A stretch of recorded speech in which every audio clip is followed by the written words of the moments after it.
नमस्कार। आज फिर हम हिंदी विषय के अंतर्गत आपके लिए एक पत्र लेखन लेकर आया हूं, जो सीबीएसई बोर्ड हिंदी कोर्स ए के अंतर्गत 2014 में टर्म फर्स्ट में आया था। ठीक, तो प्रश्न कुछ इस प्रकार से पूछा गया था। आपकी छोटी बहन की दोस्ती कुछ ऐसी लड़कियों से है जिनकी पढ़ने में बिल्कुल रुचि नहीं है।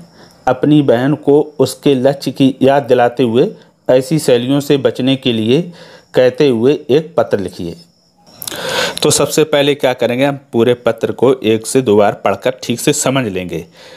क्या समझेंगे? दो बातें। एक तो ये कि पत्र लिखना किसे है और पत्र का विषय क्या है। ठीक, तो देखो, पत्र लिखना किसको है? छोटी बहन को। ये तो क्लियर हो गया। और लिखना किस संबंध में है कि उसकी ऐसे लड़कियों के साथ दोस्ती हो गई है जिनकी पढ़ाई में रुचि नहीं, तो उनसे दूर रहने और लक्ष्य को याद कराने की सलाह देने वाला पत्र लिखना है। ठीक है, तो दोनों चीज़ें समझ में आ गई कि छोटी बहन को लिखना है पत्र, और उसे सलाह देनी है कि आप ऐसे सहेलियों से या लड़कियों से दोस्ती ना रखें जिनकी पढ़ाई में बिल्कुल रुचि नहीं है, और उसका लक्ष्य याद दिलाना है। ठीक, अब आप भाई बनकर भी लिख सकते हैं बड़े, और बड़ी बहन भी बनकर लिख सकते हैं। अब जिसको जो सुविधा के अनुसार लगे। अगर लड़के हैं तो बड़ा भाई बन जाए, लड़की है तो बड़ी बहन बन जाए। ठीक है, तो हमने यहाँ बड़ा भाई बनकर लिखा है। फिर तो सबसे पहले क्या करते हैं, हम उत्तर लिख देते। उत्तर में हमने लिख दिया, छोटी बहन को लक्ष्य याद दिलाने हेतु पत्र। अगर इतना बड़ा ना लिख पाओ तो सिर्फ इतना लिख दो, पत्र लेखन। अगर वो भी ना लिखना है तो लिख दो, छोटी बहन को पत्र। ठीक, जो आपको उचित लगे। फिर हम एक लाइन छोड़ देते हैं, उसका लिख देते हैं पता। पता में हमने लिखा है कमरा नंबर 34, शारदा नगर, हैदराबाद। ठीक, उसके बाद हम लिख देते हैं दिनांक। ठीक, उसी के नीचे एक लाइन छोड़कर। दिनांक आप चाहें तो इसके सामने लिख सकते हैं या फिर इसके नीचे लिख दें, दोनों ही सही माने जाते हैं। दिनांक लिख दी है 24 मई 2000। 2x बना दिए हैं। 2x इसलिए बना दिए क्योंकि हम परीक्षा में जब भी लिखेंगे तो सही हम दिनांक नहीं लिखेंगे, काल्पनिक लिखेंगे। ठीक, अगर प्रश्न में दिनांक सही दी हो तो उसी के आधार पर लिखेंगे। अगर उसमें कोई दिनांक से संबंधित कुछ नहीं लिखा है तो फिर हम काल्पनिक इसी तरह से कोई भी हम महीना और वर्ष लिख सकते हैं, जो आपकी इच्छा हो। फिर एक लाइन छोड़कर लिख देते हैं प्यारी छोटी बहन, है ना। और फिर आप जिस नाम से घर में उसको पुकारते हो इसके स्थान पर उसको भी लिख सकते हैं। फिर उसके बाद हम लिखेंगे चरण स्पर्श। जिनके यहाँ छोटी बहनों के पैर छुए जाते हैं चरण स्पर्श लिख दें, और जिनके यहाँ नहीं छुए जाते हैं तो वे इसके स्थान पर लिख दें स्नेह। ठीक, स्नेह का अर्थ होता है प्रेम। तो दोनों में से एक का लिख देते हैं, और चाहे तो दोनों भी लिख सकते हैं, जैसी आपकी इच्छा हो। बशर्ते ध्यान रखना जिनके आप पैर छुए जाते हो छोटे तो लिखें, अगर नहीं छुए जाते तो फिर आप इसने केवल लिख दो। उसके बाद एक लाइन छोड़ देते हैं, फिर लिखेंगे मैं यहाँ पर कुशल हूँ, आशा करता हूँ कि तुम सभी भी कुशल होगे। आगे समाचार यह है कि कल माँ जी का पत्र मिला, तुम पढ़ाई पर ध्यान नहीं दे रही हो, यह जानकर बड़ा दुख हुआ। माँ ने बताया कि आजकल तुम्हारी दोस्ती ऐसी लड़कियों से जिनकी पढ़ाई में कोई रुचि नहीं है, जबकि तुमने 90% अंक लाने का लक्ष्य रखा है। इस लक्ष्य को प्राप्त करने के लिए तुम्हें कठिन परिश्रम करना होगा।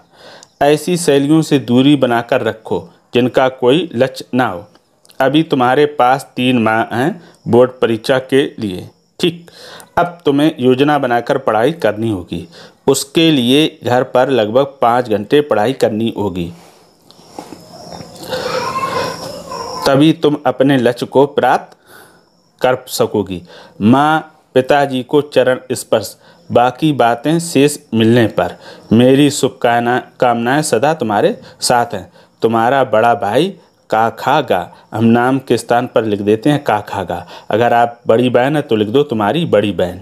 ठीक, तो इस प्रकार से हम ये पूरा पत्र लिख लेंगे, और लिखने के बाद ऐसा दिखाई देगा इस तरह से। ठीक, अब ये पूरा पत्र कैसा दिखाई देगा देखने पर उसको हम और अभी देख लेते हैं। जब पूरा पत्र हमारा लिख जाएगा तो कुछ इस प्रकार से दिखाई देगा। देखो, ये छोटी बहन, पता, दिनांक, प्यारी छोटी बहन, चरण स्पर्श, और ये हमारा पत्र यानी समाचार और तुम्हारा बड़ा भाई, ठीक इस तरह से हमारा पत्र दिखाई देगा। अब आपको पत्र में पूरे अंक मिलें, इसके लिए क्या करना होगा? तो सबसे पहले आप एक तो जो पत्र का फॉर्मेट है ना, प्रारूप दो तरह के होते हैं, एक औपचारिक एक अनौपचारिक। अब जो सगे संबंधी को लिखते हैं वो क्या कहलाता है? अनौपचारिक। तो ये बहन को लिखना कैसा हो जाएगा? अनौपचारिक। तो इसका प्रारूप अलग है। तो प्रारूप में ये हम पत्र लिखेंगे, ठीक है। अब प्रारूप का मतलब क्या है? पहले हम पता लिखते, दिनांक लिखते, फिर हम अपनी जिसको पत्र लिखना उसको लिखते हैं, और फिर ये हम अभिवादन या संबोधन लिख देते हैं, और ये समाचार लिख देते हैं पत्र में, और ये हम आवेदक का नाम, ठीक है।